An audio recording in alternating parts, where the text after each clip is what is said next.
টানা 1 বছরেরও বেশি সময় ধরে কারাগারে বন্দী রয়েছেন পাকিস্তানের সাবেক প্রধানমন্ত্রী ও পাকিস্তান তেহরিক-ই-ইনসাফের প্রতিষ্ঠাতা চেয়ারম্যান ইমরান খান। কারাগারে বন্দী থেকে একের পর এক আন্দোলনের ডাক দিয়ে যাচ্ছেন তিনি। আন্দোলন ও জনপ্রিয়তার কারণে রীতিমতো ক্ষমতাসীন দলের আতঙ্কে পরিণত হয়েছেন তিনি। এবার কারাগারে থেকে চূড়ান্ত আন্দোলনের ডাক দিয়েছেন তিনি। 13 নভেম্বর পাকিস্তানের সংবাদ মাধ্যম ডনের এক প্রতিবেদনে এই তথ্য জানানো হয়েছে।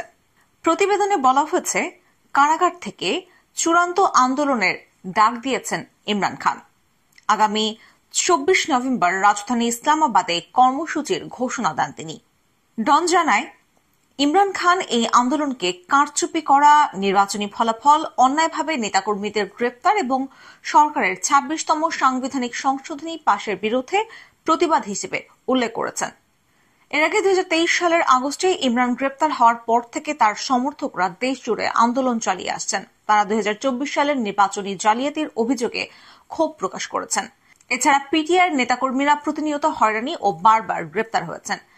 ইমরান খানের বোন আলিমা খান বুধবার তার সঙ্গে সাক্ষাৎ শেষে জানান, এই আন্দোলনের ডাক সবার জন্য, বিশেষত দলীয় নেতাকর্মীদের জন্য। ইমরান খান বলেছেন, এটি সেই মুহূর্ত যখন আপনাকে সিদ্ধান্ত নিতে হবে। আপনি সামরিক শাসনের অধীনে থাকতে চান নাকি স্বাধীনতা নিয়ে বাঁচতে চান। অপরদিকে পাকিস্তান পিপলস পার্টির সহসভাপতি শেরি রেহমান ইমরান খানের এই আহ্বানকে উস্কানিমূলক আখ্যা দিয়ে বলেন, এটি শান্তিপূর্ণ প্রতিবাদের পরিবর্তে অরাজকতা সৃষ্টির চেষ্টা। ইমরান খানের এই চূড়ান্ত আন্দোলনের ডাক দেশটির রাজনৈতিক অঙ্গনে উত্তেজনা সৃষ্টি করেছে, যা পাকিস্তানের গণতান্ত্রিক ভবিষ্যৎ নিয়ে আলোচনা বাড়িয়ে তুলেছে।